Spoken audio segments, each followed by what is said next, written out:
Bienvenidos a un nuevo programa de Crisis y Conflictos del siglo XX aquí por TLV1 y estamos ya entrando en el viraje de la guerra, ¿no?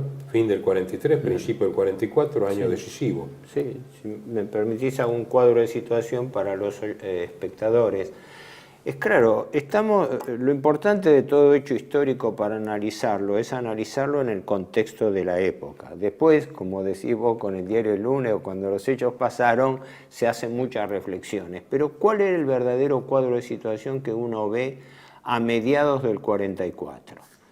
Este programa y el que viene lo vamos a dedicar a la cuestión del desembarco en Normandía. En este primer programa vamos a hablar del teatro de operaciones, de los planes alemanes y de los planes aliados. Y en el próximo vamos a encarar propiamente la parte operativa, es decir, el desembarco, la batalla de Normandía y sus consecuencias, ¿no? Ahora, ¿cómo se planteaban, a mi juicio, cómo se puede resumir el cuadro de situación en el teatro de operaciones del oeste a mediados del 44? Los alemanes venían de sufrir ya hace más de un año y medio, todo el año 43 y lo entrado el 44, una serie de reveses gravísimos en el frente ruso.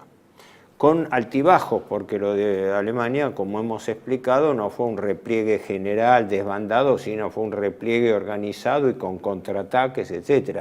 De haber tenido otro resultado la batalla de Kursk, quizás podría haberse hablado de otro cambio importante en el frente ruso. Pero la cuestión es que los aliados, con un concepto bastante economicista del ahorro de fuerzas, dejaron que los alemanes se desgastaran frente al frente ruso.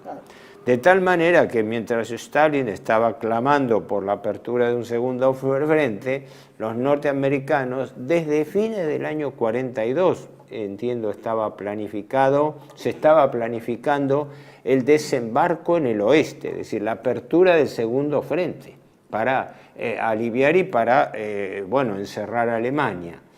Y el desembarco y la campaña de Italia fueron tomados como un teatro secundario, aunque cumplimentoso por parte de los aliados para demostrar que ellos habían conseguido desplazar a las tropas del eje de norte de África, de toda África, incluyendo África Oriental, italiana, y luego haber cumplido con abrir un frente en Italia que, obligó a distraer parte de la fuerza rusa del frente oriental, ¿no? Que un poco fue lo de la influencia de Churchill que quería un segundo frente en el Mediterráneo. En el Mediterráneo. Y después los norteamericanos, que eran los que ponían más, digamos, claro. Dijeron... Acá, mi opinión es que hay tres cosas cruzadas. Lo que dice Héctor, muy bien, lo que decís vos, que de alguna manera creo que ya hemos dicho en el 43, es la estrategia de Churchill de tratar de meterse por los Balcanes y asegurarse Grecia, porque hay cosas de ida y de vuelta, y bueno, ¿qué podía pasar? Claro, ¿qué podía pasar si en Grecia los comunistas se convertían en una fuerza de tipo Tito y tomaban era la punta de lanza? Eso era un peligro lo veía Churchill como un peligro, pero a su vez Stalin veía que la aproximación de la estrategia que iba por el Adriático en Italia, que era británica, porque ahí estaba Alexander, el comandante supremo, claro, y en el Tirreno eran norteamericanos, pero en el Adriático eran británicos, que Montgomery estaba Montgomery al principio, después se fue por el tema Normandía. Pero allí Stalin llamó la atención sobre la maniobra de Churchill, y hubo un chispoteo allí, por supuesto. Pero Hitler y Mussolini sí lo veían con toda claridad. El único que no veía, pero no veía personalmente, ya alguna vez lo dije, era Roosevelt, porque Roosevelt estaba subordinado a un think tank, como dicen ahora, un grupo de pensamiento que era el que le marcaba la cosa.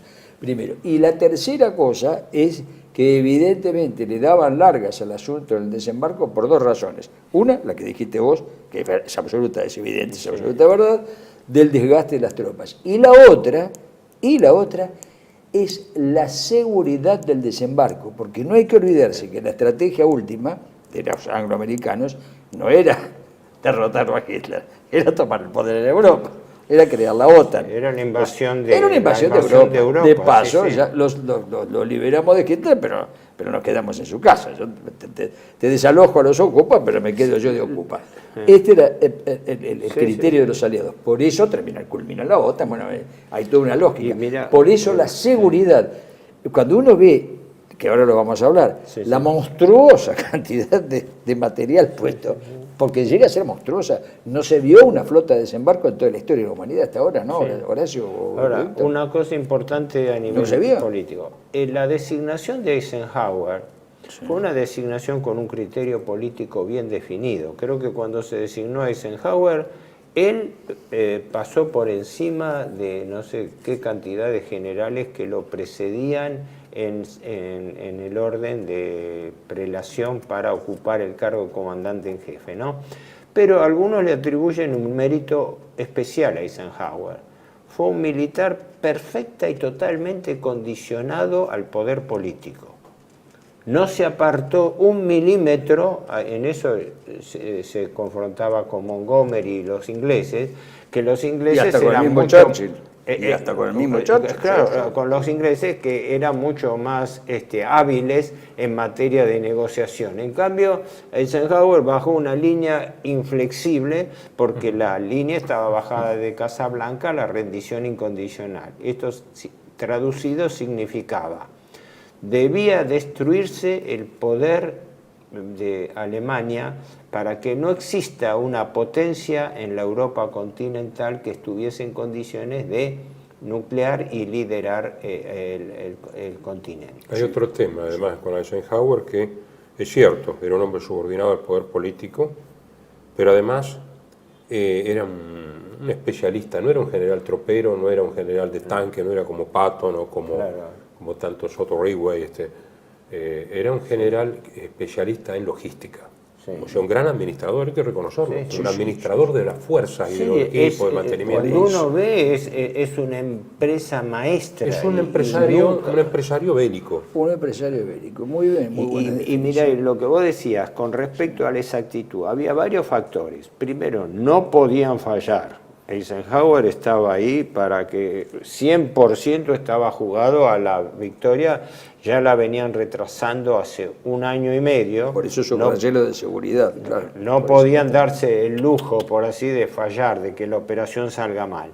Y después había un factor político.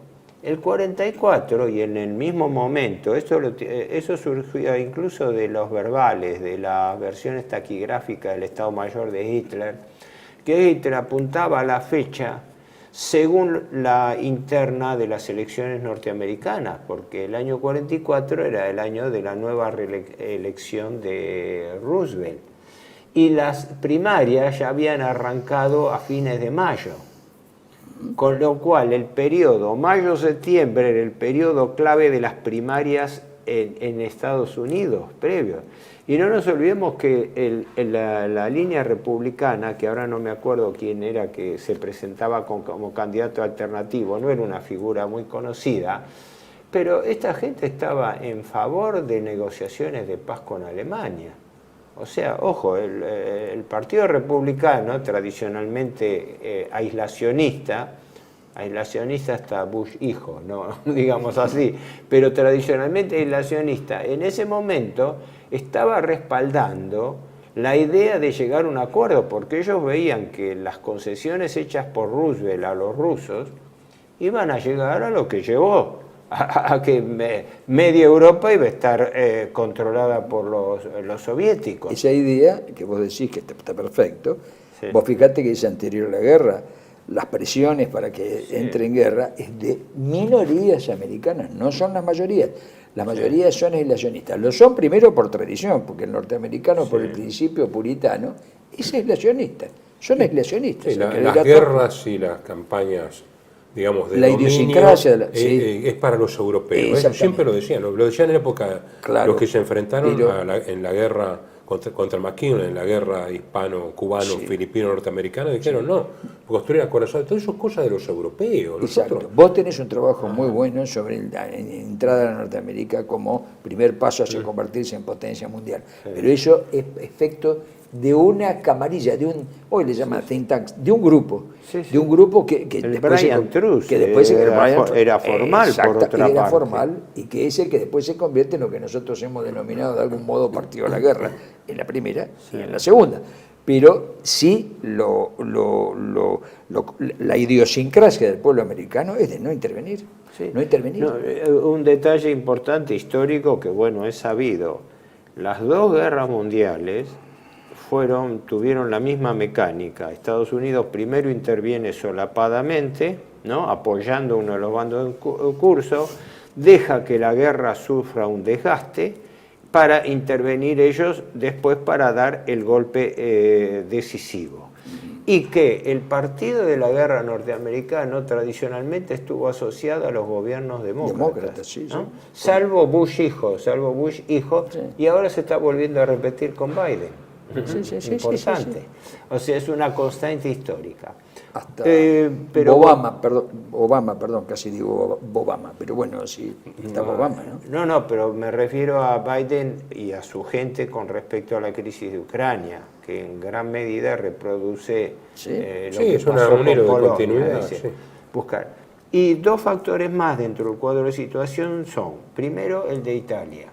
Si bien la defensa alemana en Italia con inferioridad de condiciones dio resultados eficientes muchísimo superiores, ¿no?, pero no podían evitar el repliegue sucesivo y consecuentemente no nos olvidemos que cuando hablamos de la ruptura de la línea Gustavo por Monte Cassino, eso llevó a que la avanzada norteamericana se desplazara y el general Clark entró a Roma el 4 de junio, 2 días antes del desembarco en Normandía, sí, ¿no? Exactamente. Y eso que opacó la entrada de Clark, que quería entrar como un César y quedó sí, se dice que él esperaba más estrellato por ese ingreso. Sí. Pero y otro factor también, dentro de lo que estoy tratando de hacer, estamos tratando entre todos de hacer, es mostrar cuál era el cuadro de situación a ese momento. No antes ni después, sino a ese momento. Déjame agregar dos pequeñas cosas de Eisenhower, así las cerramos. Primero, porque lo habían elegido por todas las razones que hemos dicho, por todas ellas. Y dos más pequeñas, pero importantes. Una, que tenía un odio, ¿cómo se llama?, irracional a los alemanes. Había un odios como odio a los alemanes, lo dice en la correspondencia a su mujer, ¿no?, en la letra de su mami, ahí está, odios como odio a los alemanes. Había un ¿Ese quién? Eisenhower, lo eligieron Eisenhower, también, Eisenhower. Sí. Y la otra, era consciente de que era un general logístico, como acá han dicho ustedes, que era así. Por eso pide como segundo jefe al mariscal, ya creo que era mariscal o todavía era general Alexander, el que estaba en Italia. Y Churchill no quería, le puso a Montgomery, porque sabía que Montgomery, en cuanto a calidad, era inferior a Alexander. Digamos, el hecho de que haya vencido a Rommel es una cuestión como diríamos, de logística y no de calidad. Pero el tema ese era otro elemento. Él pidió a Alexander, Eisenhower pidió a Alexander, y le dijeron que no.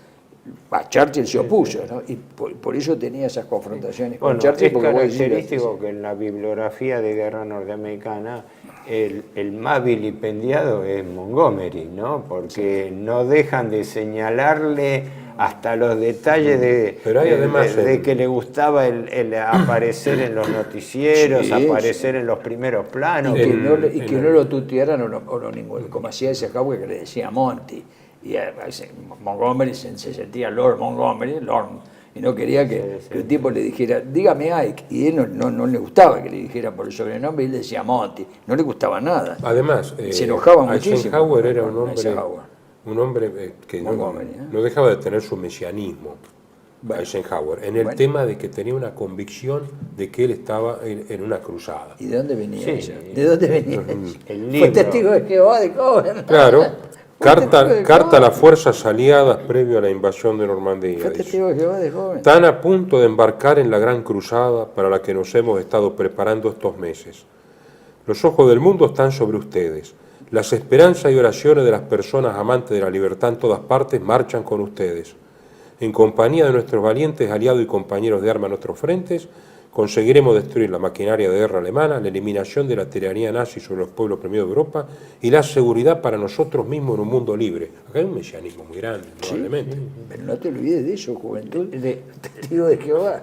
Claro, por eso su continua recurrencia al Evangelio. Sí. Sí, sí. Y otra de las notas, pueden citarse más, ¿no? Biblia. Otra nota La Biblia, determinante de lo que era el panorama en el 44 era que ya a mediados del año 43 la campaña submarina alemana en el Atlántico, que era la que dañaba todo el aprovisionamiento, toda la logística de Gran Bretaña, había tenido un punto de inflexión, ¿no? El reflujo de que ya la defensa antisubmarina, el sonar, etcétera, los norteamericanos habían empezado a neutralizar parte de la guerra submarina alemana, y eso aumentó más que proporcionalmente el aprovisionamiento aliado. Los norteamericanos colocaron, si no me equivoco, 1,5 millones de hombres en la preparación. O sea, había 1,5 millones de En soldados Inglaterra, norteamericanos en víspera Inglaterra. del día D. Sí. En espera del día D. Después, cuando desembarcaron, cuando se afianzaron y cuando se da la batalla de Normandía, llegaron a tener 3 millones de hombres en Europa, en el continente. O sea, Sí, sí. veía un documental gráfico británico, no era de la BBC creo, pero británico, que tiraba una serie de comentarios despectivos con respecto al comportamiento norteamericano en Inglaterra, con respecto a las mujeres, con respecto a esto. Señalaba 2 detalles que me llamaron la atención. Uno, que durante la afluencia de soldados norteamericanos aumentaron en forma geométrica los divorcios en Inglaterra, producto de que muchos soldados ingleses estaban reclutados y habían sido transferidos a África, a Italia, etcétera, claro. Y que los norteamericanos, muy rápidos en ese sentido, habían tenido muchos filtreos con mujeres británicas, ¿no?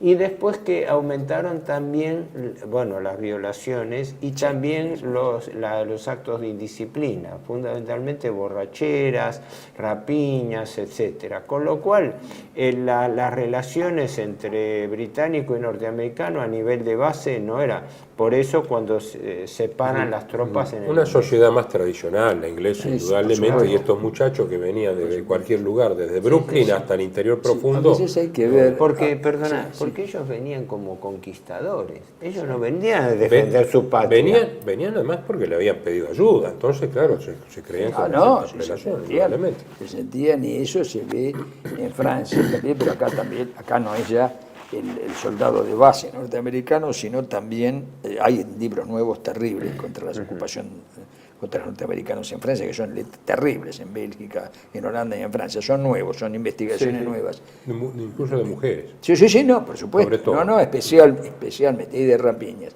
Pero el asunto es que ¿cómo se llama?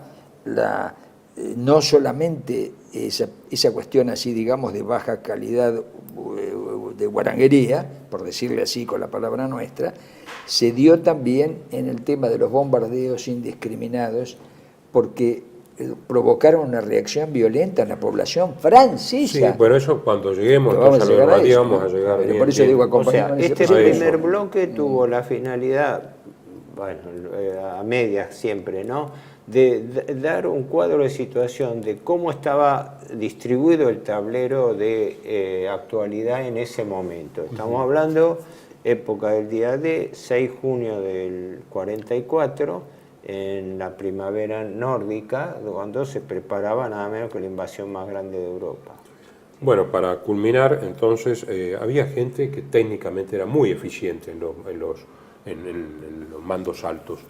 Nosotros tenemos aquí al teniente general Frederick Morgan, que era el jefe del COSAC, o sea, el Estado Mayor del Comando Supremo Aliado, que le dicen, ¿cómo prepare usted el teatro de operaciones? Posible.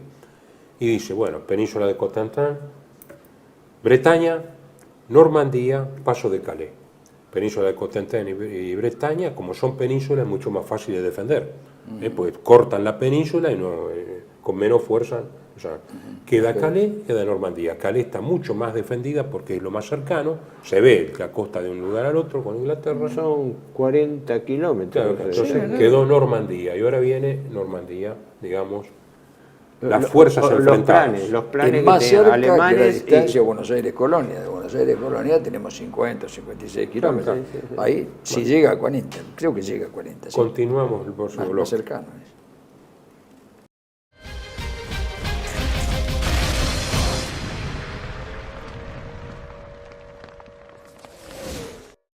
Bienvenidos a CEPA, Centro de Estudios del Pensamiento Americano. Nuevo sitio web de cursos de formación en política, filosofía, historia, literatura, geopolítica, religión, psicología y más. Cursos de formación que reflejan el verdadero pensamiento americano. Lo invitamos a elegir el curso de su agrado ingresando en www.cepa.la.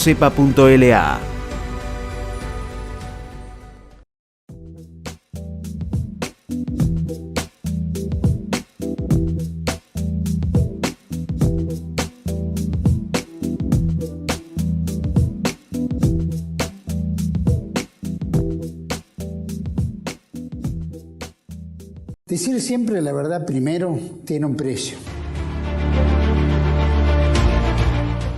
Pero todos los días, en cada programa, en cada reportaje, en cada esclarecimiento, descubrimos que decir la verdad vale la pena.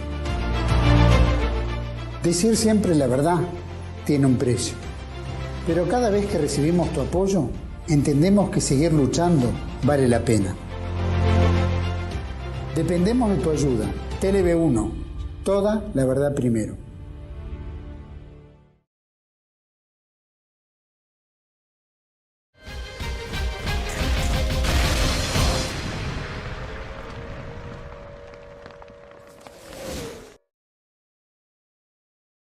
Bueno, continuamos entonces, ahora vamos a ir a las fuerzas enfrentadas, los planes respectivos. En este bloque vamos a tocar el bando alemán y en el otro el bando anglosajón. ¿Por qué? Es claro, ¿cómo se planteaba el esquema de defensa alemán? Desde mediados del año 42 había habido ya una directiva formal de Hitler para que se construyera el llamado Muro del Atlántico o Muralla del Atlántico.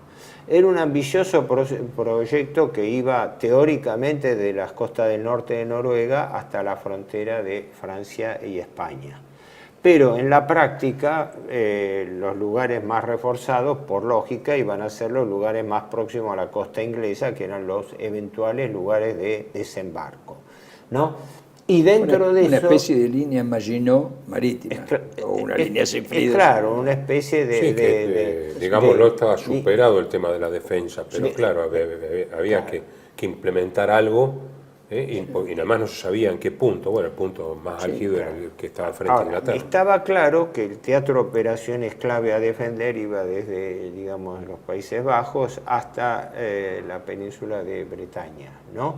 Pero el lugar exacto lo desconocían. Es todo un episodio novelístico que se han derramado ríos de tinta sobre todos los juegos de engaño, desengaño, de falsas pistas, etc. Pero lo cierto es que la hipótesis central alemana era la prevención de un desembarco en Calais, o sea, enfrente de Dover, el estrecho de Dover, que 40 kilómetros el lugar más próximo de desembarco. Pero nadie descartaba que la zona fuese otra, no necesariamente Dover, porque era donde era la mayor expectativa de desembarco. Y primero, y después por la geografía, porque en Calais no hay playas, punta, y eso... Pero en cambio, si uno sigue la costa normanda y va hasta la península de Cherburgo, sí allí hay playas. Por eso se llamó Omaha, Utah, todos esos nombres. Son playas, con arena y todo. Por eso. Entonces, el problema en que se encontraban los alemanes era cómo distribuir las fuerzas en el oeste para prevenir la intervención defensiva según el punto de desembarco. Y no nos olvidemos que los alemanes tenían fuerzas muy limitadas porque las estaban necesitando en el frente ruso. Consecuentemente, la calidad de muchas de las unidades era bastante reducida por la cantidad de hombres, por la poca experiencia, porque mandaban soldados más jóvenes, porque los experimentados estaban en el frente ruso. Después trajeron a reforzar tardíamente. Y después también porque incorporaron, parece, gente de un promedio de edad mayor también. 6 años mayor que el promedio de los aliados occidentales. Claro, porque estaban más limitados los recursos, incluso previendo. ¿Cómo? Los jóvenes también. Claro. 12 División Panzer SS. Previendo, claro. Esa estaba bien equipada y entrenada, Sí, pero había muchos joven, no, digo en por la primera edad, no línea. hablo de la edad. No. Sí, Nada más sí. que de la edad. Aunque ahí habría que señalar después otro factor, ¿no? El rendimiento de los jóvenes reclutas, que atribuyen que muchos de ellos, la mayoría, ni hablar los que estaban en las divisiones SS, al revés, siendo jóvenes de 18, 19 años, jóvenes, tenían un espíritu mucho más agresivo que los veteranos, aunque tenían menos experiencia. Hubo una unidad SS que después la castigaron mucho después de la guerra, formada por SS jóvenes, ¿no? Que los norteamericanos creo que los habían apodado los chicos diablos, algo así, porque tenían Es los Baby Division y la 12 División. la 12 Panzer SS. La 12 División Claro. Panzer SS. Alemania tenía 50 divisiones en Francia y Holanda y 18 en Dinamarca y Noruega. Ahora, el número es grande, pero no tenían los efectivos completos, faltaba armamento, el promedio era alto. Fíjense que los pilotos de Luftwaffe eran tan jóvenes y con tan poca experiencia que muchos no habían estado nunca en Francia, incluso no podían leer los mapas de lo poco preparados que estaban. Lo mejor estaba defendiendo la patria y en el frente ruso. Sí, aparte una premisa que era ya el dominio del aire y los bombardeos sistemáticos a Alemania, el famoso plan del brigadier Harris, ¿no? Bombardero Harris. Bombardero Harris, a quien sus propios camaradas lo llamaban también carnicero Harris, es decir, el plan de bombardeo a las Harris, sí, ciudades Butcher contra la población civil como objetivo, ¿no? Estaban mermando. Ahora, allí, como es sabido, hubo una división de opiniones que la personalizaron, pero no era una confrontación personal. Von Rundstedt frente a Rommel. Es decir, había dos ideas tácticas de cómo afrontarlo. Sí. Rommel, táctico, más agresivo, más experimentado en el terreno de lucha. Rundstedt era el comandante general y Rommel era el comandante del grupo claro. de ejército, el quinto y Sí, yo lo omití, el tenés séptimo y el razón. Sí, 15. el jefe supremo era el mariscal von Rundstedt. El comandante en supremo. jefe del grupo de ejército del oeste era von Rundstedt. Sí. Y Rommel fue designado con autonomía Grupo de para Ejército B. defender el muro del Atlántico. Exactamente. Y en la parte norte, el mundo del Atlántico. Por eso, grupo B, el grupo A era grupo B, el grupo A, Schützenberg, el general Y él, Blaskowitz. pocos meses, ¿no? Reforzó con impedimentos muy novedosos todo lo que era el vallado, los obstáculos de playa, muchos de los cuales resultaron muy efectivos, las vallas de hierro que estaban ahí, porque como las mareas suben, esas vallas de hierro eran muy engañosas. A veces quedaban en la superficie. Los espárragos de Rommel. Espárragos, claro. Además, en las Salía zonas, de la arena. en los claros, también puso postes, troncos unidos por alambres contra las fuerzas aerotransportadas. O sea, y trató de poner la mayor cantidad de minas posible, pero bueno, siempre faltaban, siempre pedía más y pedía más y pedía más. Sí, estaba, pero me llamó la atención lo de esos que parecían vallas vallas de hierro cruzada, porque como las mareas en el mar del Norte, en el Canal de la Mancha y el Mar del Norte son muy acusadas, Sí. es claro, y según Atlántico, la hora del la día, Mediterránea, resulta que en ambos casos tenían un efecto de obstáculo. Pues si estaba la marea alta, porque las lanchas de desembarco podían trabarse, aunque no tenían mucho calado, prácticamente no tenían calado, pero para el desembarco los obstaculizaba. Y si en cambio estaba retirada la marea, les impedía el acceso, que fue lo que pasó después en la playa de Omaha. Hasta estacas aguzadas contra los paracaidistas, todo lo que había. Sí. Erizos checos, que no sé, deben ser esos que son en cruz. En el museo de Bastogne eso. se veían, estoy hablando del año 85, 86, 87, en el museo de Bastogne había muchas de estas estacas. Los pedazos de muralla del Atlántico todavía deben estar, yo hace años que no voy, pero estaban ahí los cañones y demás rotos y en las playas, ¿no? En las playas, eso está, y los espárragos esos y esas estructuras que había preparado Rommel se pueden ver muchas de ellas, aparte de fotos físicamente en el museo en el Museo Americano de Guerra, porque es americano de guerra de Bastogne.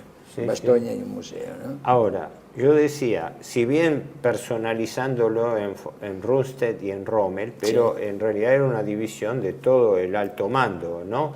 Había dos opiniones enfrentadas con respecto a la distribución de las divisiones Panzer. Rommel era partidario de tener las unidades blindadas lo más cerca, próximo a la costa. Él partía de una interpretación muy realista. Los alemanes no iban a poder contar con el dominio aéreo. En consecuencia, ya viendo la experiencia que tenían de destrucciones de vías ferroviarias, carreteras, de todo, él era partidario de que las unidades Panzer se ubicasen lo más cercana a la costa posible.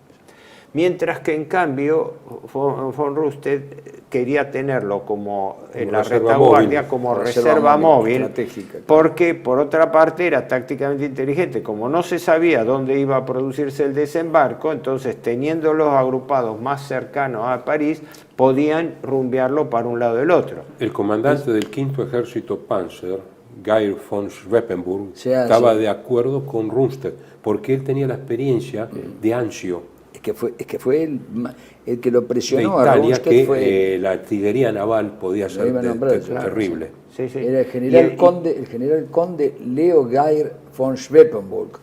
Ese es el que lo presionó a Rundstedt y, curiosamente, a pesar de ser unos generales complotados, de alguna manera, después con el episodio que después vendrá en julio del 44, logró que a través de Hans Speidel, que era el segundo un entendimiento entre Speidel y Schweppenburg. Pero el inconveniente era que estaban cruzados, porque Speidel, como estaba muy cerca de la costa, tenía temor, creía que Rommel tenía razón, o sea que había que hacer las dos cosas. Y ese planteo se lo llevaron al cuartel general. Keitel, Jodl y Hitler, el mando supremo, decidió que había que tener en cuenta las dos estrategias.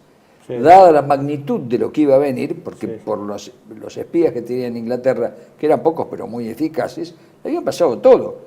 Y además un episodio, por eso sucedió inmediatamente después del desembarco, el episodio ese del 250 o no sé cuántos, batallón ruso, los rusos, porque había rusos, no había voluntarios, ¿no? Había Ostrupen, que eran cosacos, los cosacos del 250, división de voluntarios.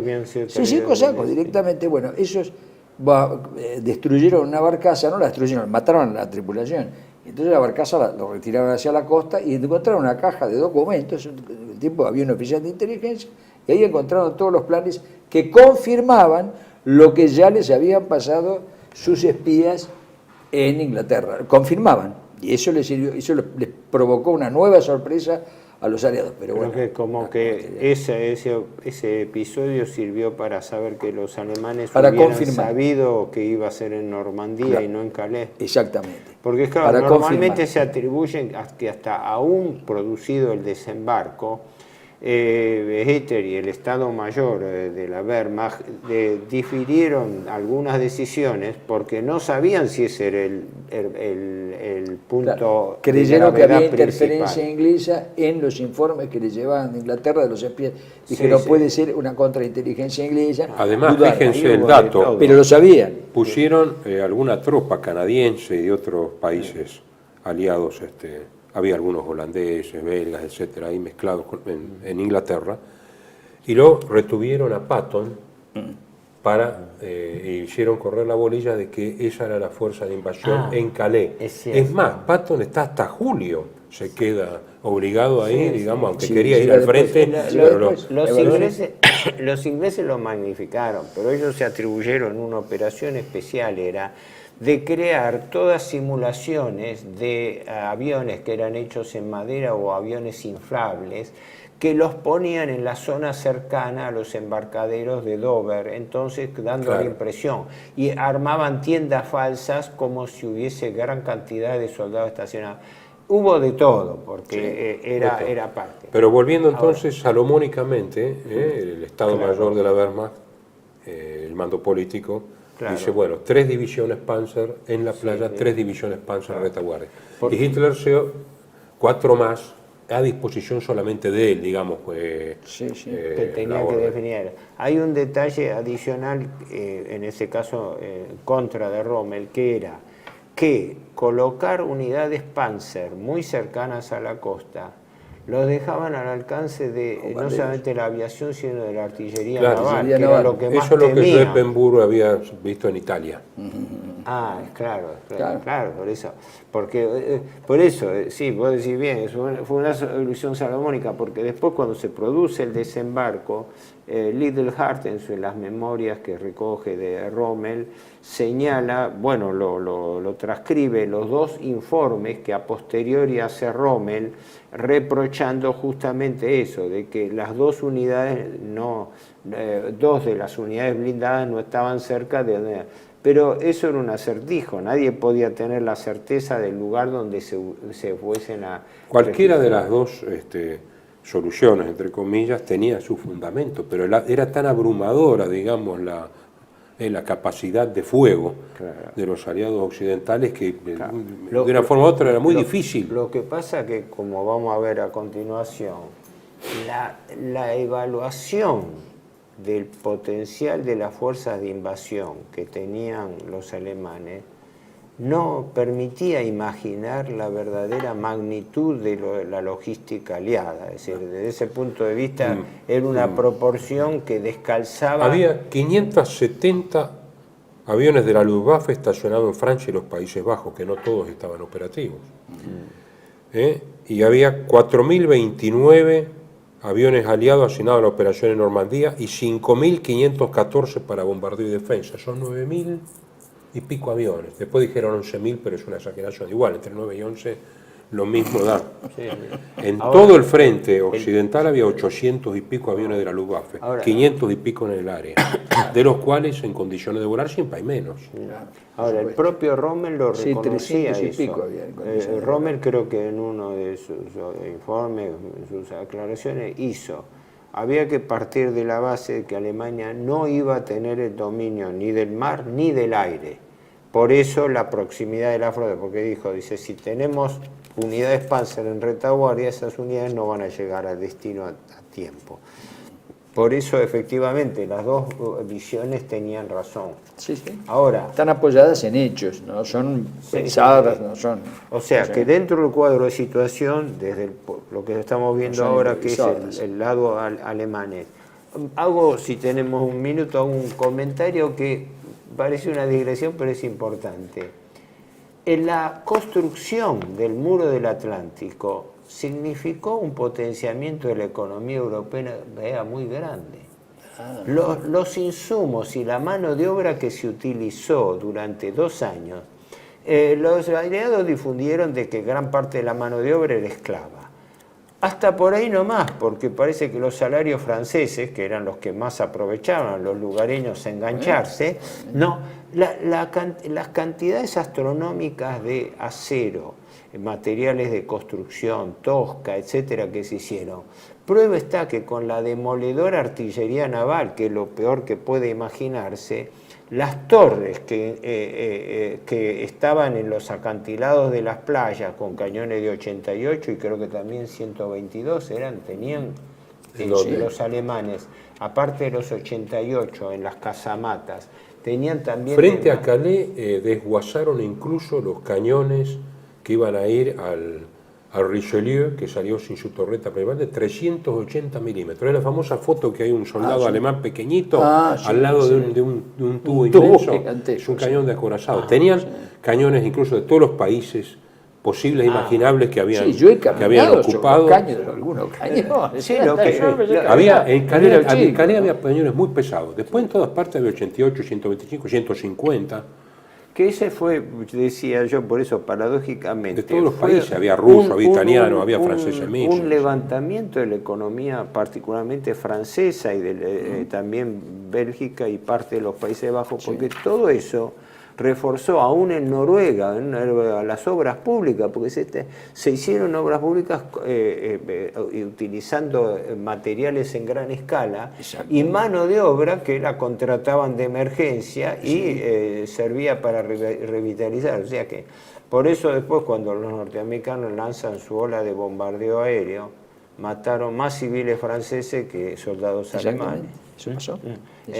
Los libertadores anglosajones.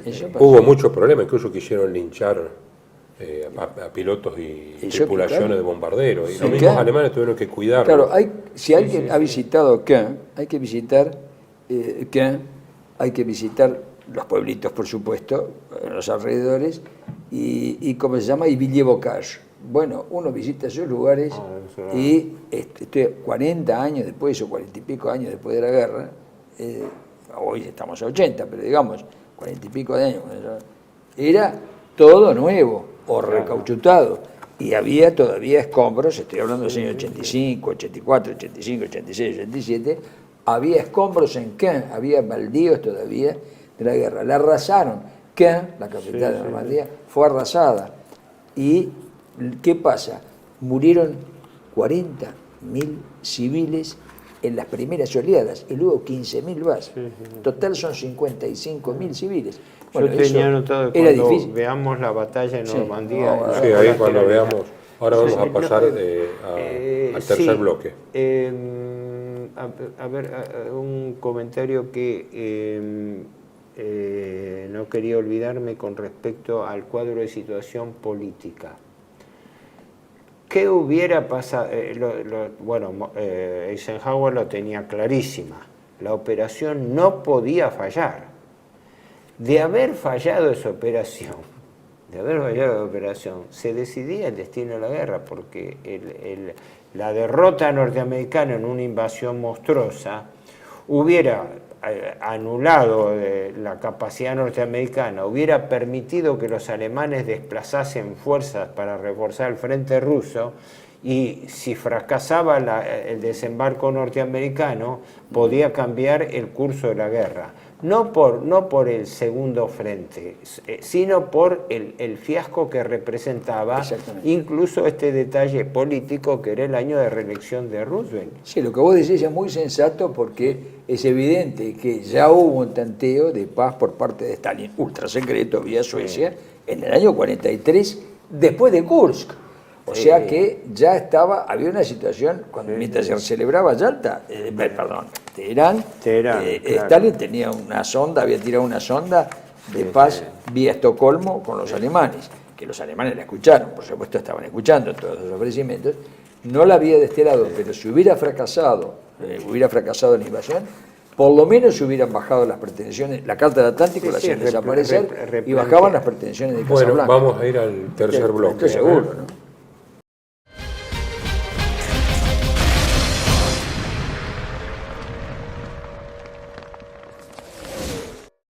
Bienvenidos a CEPA, Centro de Estudios del Pensamiento Americano.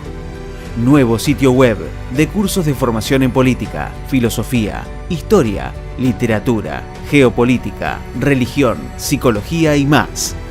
Cursos de formación que reflejan el verdadero pensamiento americano.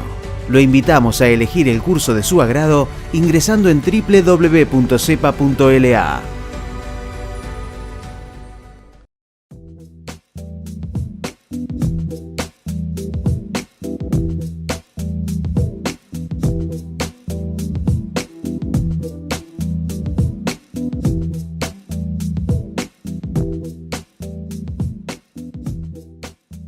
Decir siempre la verdad primero tiene un precio. Pero todos los días, en cada programa, en cada reportaje, en cada esclarecimiento, descubrimos que decir la verdad vale la pena. Decir siempre la verdad tiene un precio. Pero cada vez que recibimos tu apoyo, entendemos que seguir luchando vale la pena. Dependemos de tu ayuda. TLV1, toda la verdad primero.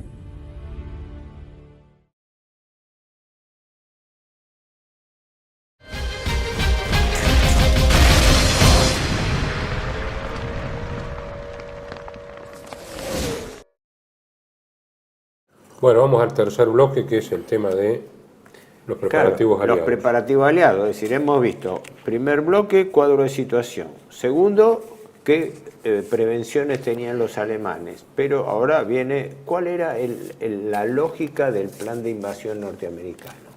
Desde ya hemos adelantado la idea de que los anglosajones, los anglo-norteamericanos, no podían fallar. Se dice que Eisenhower estaba poco menos que traumatizado de que no se le cambie 1 milímetro los planes a último momento. Bueno, o sea, desde el punto de vista de un militar con subordinación a las directivas políticas, Eisenhower fue un modelo. Un modelo. Una vez un amigo me decía, dice, y no por juicio de valor, no, dice, hay un modelo de militar subordinado al poder político. Es Eisenhower.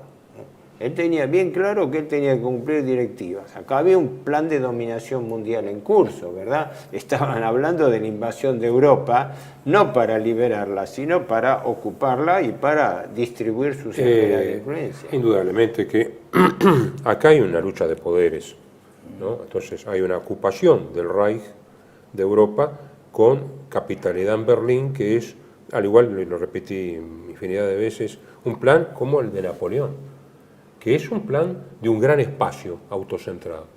Y hay fuerzas extraeuropeas que por su magnitud, el imperio británico, pero además su heredero, el imperio norteamericano, la república imperial, diría Raymond Aron, ¿no? Porque ellos nunca se consideraron imperio, sí. Para el dominio del Pacífico y del Atlántico, es decir, es un imperio aeronaval, sí, el estadounidense, sí, con un buen ejército para, digamos, para operaciones a grandes distancias, pero es siempre lo mismo, es el choque del mar contra la tierra. Sí. Nada más que aquí hay una gran potencia terrestre que está también en el negocio con los aeronavales, y bueno, Alemania está, como ocurrió con Napoleón en su momento, ahora sí en dos frentes reales. Sí, sí, sí. Eso es el tema, por eso es el final de la guerra. Sí, sí. Ahora, vos fíjate lo siguiente, los norteamericanos barajaron fundamentalmente, bueno, no hubo, la decisión se tomó en la conferencia de Teherán en noviembre del 43. Se tomó la decisión de que la invasión iba a ser en mayo del 44. Después, por razones de alistamiento final y meteorológicas, se fue desplazando hasta el último día, que hubiera tenido que ser un día antes, que habían zarpado tropas anticipadamente. El tema meteorológico no es menor, porque realmente tenía que haber plenilunio, porque hay marea más alta, sí, que no haya tormenta, porque es una zona tormentosa del mar. Sí, sí, sí. Y así que el 6 de junio, si no se tomaba la decisión, iba a ir al 17 o 18 o 19 de junio, y ahí viene una tormenta tan grande que los grandes puertos, los grandes puertos, Bulberry, o sea que hubiera fracasado la invasión por acción de las fuerzas naturales. Bueno, se comentaba que también en el lado aliado desde ya, pero ojo, que el momento clave del día era cuando el jefe de meteorología alemana entraba, no sé si al mediodía, daba su informe meteorológico al Führer, porque de esa manera ellos preveían cuándo iba a no ser, a hacer o no la ofensiva, que confundió un poco por el cambio de tiempo. Además, el desalojo del mar de los alemanes o parte de los aliados hizo que hubiera menos submarinos y sobre todo había pocos aviones de radio de acción muy grande, como agentes, digamos, Sí, la meteorológicos, Marina y prácticamente. tan es así que se le dio licencia a muchos altos oficiales, entre ellos Rommel, Estaba- pensando que hasta fin de mes Sí. no iban a darse las condiciones. Bueno, no sé, este, por lo menos hoy día sí, en efecto. hasta el 20 no había- Rommel había Al cumpleaños de su viajado esposa. al cumpleaños de su esposa, pero se dice que también él iba a una También entrevista. iba a la con entrevista y le Hitler, iba a con decir que Hitler. necesito más material, más, Claro, pues si no, no, acá sí. no. Bueno, no de hecho el vamos. 17 de junio se entrevistaron en el cuartel general del Führer en Francia, ¿no? En Alemania, con los dos, con Rundstedt y con Rommel, con los dos. Sí, el 17. Había habido una visita de Pero, Hitler no, secreta, sí, creo que sí. se entrevistó con uno y con otro, pero conjuntamente el 17.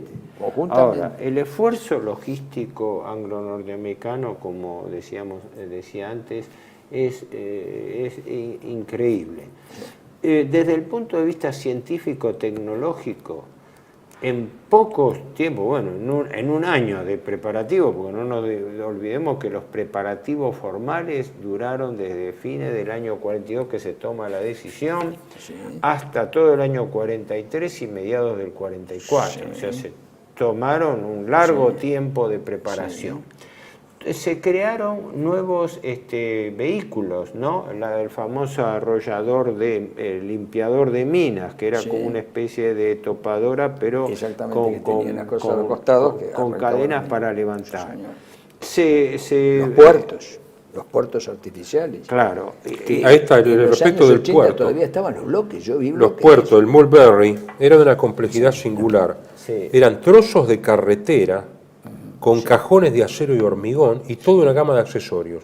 146 cajones de 6 tamaños distintos, pesando los 10 más pequeños, 1.672 toneladas, y los 60 más grandes, 6.000 toneladas. Se emplearon en su construcción 31.000 toneladas de acero y 1.350.000 metros de acero para encofrado, 8 diques secos, 20.000 hombres trabajaban horas extras durante meses para hacerlo. Porque, claro, los arrastraban los barcos, los ubicaban y los Es hundían un puerto- para que sirvan. un puerto artificial completo. Sí, sí, sí. Trasladándolo. No, logísticamente es monstruoso. Además, Es monstruoso, se ¿no? diseñó y se puso en maquinaria el oleoducto Pluto, que era un Sí. oleoducto El submarino oleoducto para Pluto, sí, abastecimiento. sí, sí, sí. ¿no? Sí, que es El una nivel sigla. de coordinación logística. Petroleum, no sé qué, es una sigla. Por ejemplo, un datito, pero a ver, 4.500 cocineros fueron entrenados en los 3 primeros meses del año y 3.800 camiones para transportar alimentos. Solamente para eso, ¿eh?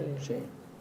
Pero no sé si la cantidad de naves movilizadas, porque eran también naves civiles, naves Sí, sí, pequeñas, todo, para sí, llevar aprovisionamiento, Chalana, pero eran todo. miles de unidades navales. Por eso se habla que fue el desembarco más grande de la historia, pero con magnitudes de unidades navales y aéreas y hombres como nunca se había visto en la... Aquí dice, Ahí. 4.200 buques de desembarco, 1.200 mercantes y barcos auxiliares, 1.200 buques de guerra, entre ellos 7 acorazados y 23 cruceros, y detrás los Mulberry. Suma. Pero ahí fíjate, yo creo que esto, cuando se Thompson, sí. acá en esto, acá el comentario de, porque este comentario tiene, sí, el coronel Vicente Talón, ¿no? Sí. Y cuando dice que el día D fue la gran revancha por Dunkerque, por Dieppe y por tantas otras afrentas. Una jornada gloriosa para los aliados que hizo al otro lado de las frentes, en el campo soviético, Stalin respirase tranquilo encontrando al fin la oportunidad que tanto ambicionaba para ser el frente oriental. Pero acá dice que el triunfo del músculo, de la logística y del material sobre el valor y el músculo. Lo dice Vicente Talón, dice que fue el triunfo de eso, es decir, es muy fácil. Vos tenés 10, yo pongo 100. Vos tenés 100, yo pongo 1000. Así fue. No nos es que no hay otro olvidemos lo secreto. siguiente, si no me equivoco, No hay otro secreto. el plan de desembarco del día de desembarco, preveía colocar en tierra 160.000 hombres. Algunos dicen que la cantidad era algo menor, 130.000, sí, pero 128, dicen algunos. colocar en un día en tierra, ¿no? Sí. 20.000 fueron colocados por aire. Sí. 20.000 fueron paracaidistas que Y se Travera empezaron Tropa a lo tirar desde transportaba. la noche anterior. Había 3 grandes División Aerotransportada, 82 y 101 norteamericanos, cuerpo de élite y la sexta británica que después va a ser... Aunque, a ver, diezmada en Argel. corregime si me equivoco. Sí, efectivamente, la cantidad de paracaidistas que fueron tirados en principio detrás de las líneas, pero próximas para poder interferir, fueron unos 20.000 y pico de hombres y además se utilizaron paracaidistas y planeadores. Planeador, sí, Pero aerotransportado y paracaidista. entiendo que la proporción de bajas que tuvieron por accidentes y por problemas fue altísima. Sí, claro, porque... Casi hasta un 40% de en algunas las unidades se sí, perdieron. en Merle-Glis, en algunos lugares sí. Sí. Bueno, pues en Argen se compró. Es que Acá está, perdón, acá está. Más una victoria del motor, de la máquina y de la logística que del corazón y del músculo. Ahí está. Y es verdad. Bueno, No lo que discutir. dice Thompson también al final Sí. es que lo que demuestra Normandía es que de ahí en más ya iba a ser tecnología contra tecnología y máquina contra máquina. Claro, ya sí. los hombres ya no contaban. Queda subordinado. ¿Cuánto? Queda subordinado. Cantidad. Es decir, cuando Que después se ve era característico que cuando se desembarcaban blindados era algo impensable cuando se desembarcaban blindados que ya entraban más en profundidad. Muchos vehículos se descomponían, los empujaban hacia el costado y la tripulación pasaba a equiparse en otro más, como diciendo, este vehículo no me sirve y me paso al siguiente. O sea, la cantidad de medios, no digo que era infinita, pero... Claro, ante esa cosa indiscutible, como nos están contando ustedes y demás, ahí empezó un cambio de la táctica militar en Alemania, que no llegó, terminó la guerra antes de que se pudiera ser efectiva, pero quedó enunciada, viendo que no se podía luchar contra esa logística, no se podía fabricar tanques en esa cantidad y demás, decidieron cambiar de táctica y experimentalmente las divisiones que formaron ahí en Normandía el primer cuerpo Panzer SS son una prueba de eso, porque el reclutamiento de chicos jóvenes, muy jóvenes, se les enseñaba, todos tenían, aunque fueran tanquistas, tenían sus Panzerfaust, aparecieron los Panzerfaust, sabiendo que el hombre contra tanque iba a ser decisivo más adelante, porque logísticamente nunca los iban a poder superar.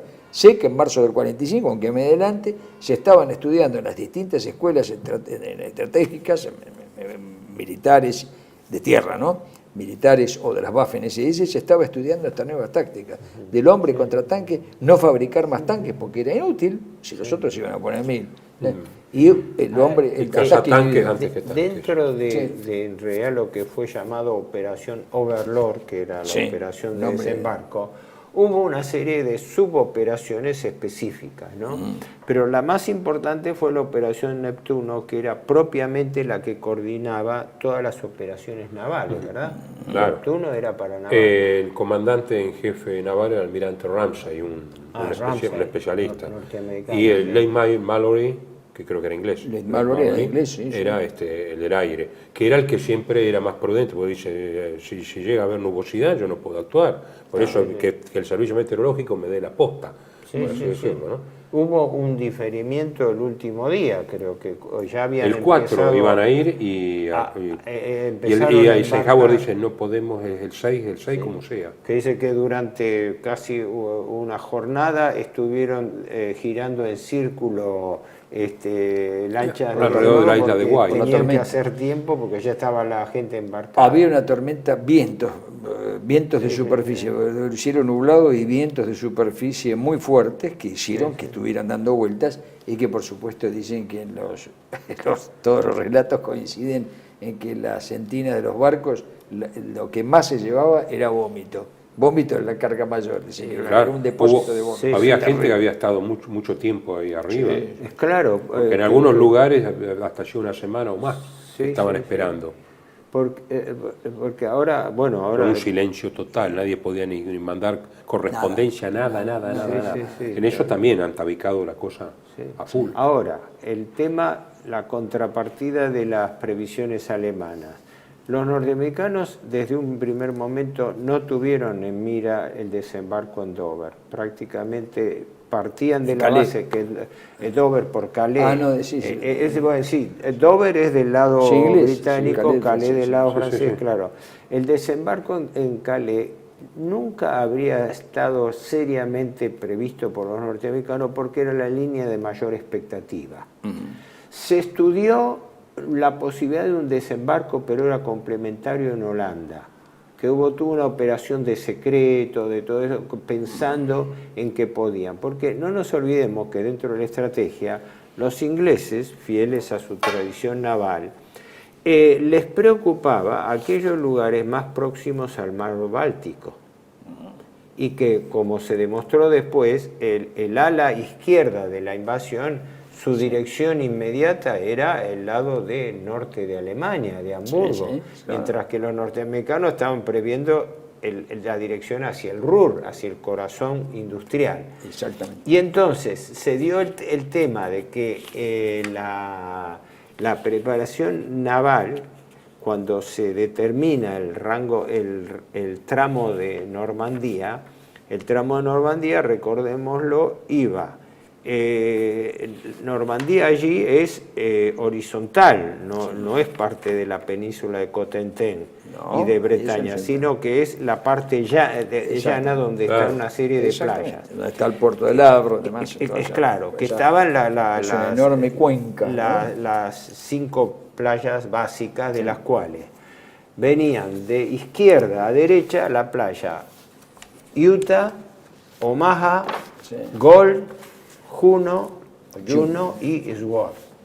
Con esta característica. Espada, Las dos, ¿cómo? Sí, Espada, espada, sword, sword. sí. Sword, sí. Sí.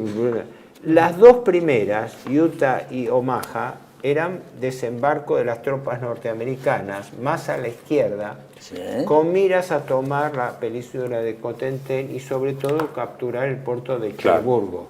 Sí. Porque ahí había una discusión interna, que era, ¿qué convenía más?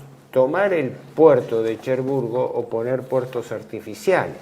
¿No? Que al final se llegó a una situación intermedia, pero con los puertos artificiales reemplazaron la demora en la toma de Cherburgo. Pero sobre todo porque al tomar Cherburgo, que digamos hubo más de una semana de defensa alemana, y la toman porque no hay agua. Han destruido destruyeron el puerto con cargas de demolición. Entonces el puerto estuvo inservible hasta septiembre, el puerto de Cherburgo. Sí, quedó Tanto que claro, lo tomaron, pero no lo pudieron. Por eso los Mulberry son los que salvaron la situación. Después lucharon en Brest, pero Brest quedó en manos alemanas hasta el fin de la guerra, creo, algo así. No, hasta el fin de la guerra no, pero quedó durante bastante tiempo. Durante bastante tiempo. Saint-Malo y... ¿Cómo se llama? Lorient. El tramo geográfico iba desde la península de Cotentin, donde está Cherburgo como puerto, hasta la desembocadura del Sena, que es donde está el puerto de Le Havre. ¿No? Y dentro de eso, la zona más próxima y también fluvial del Noise está Caen. Entonces, que ese era el objetivo de los británicos. Las tropas norteamericanas que desembarcaban en Utah y Omaha debían expandir la cabeza de playa hacia el oeste para tomar Cherburgo.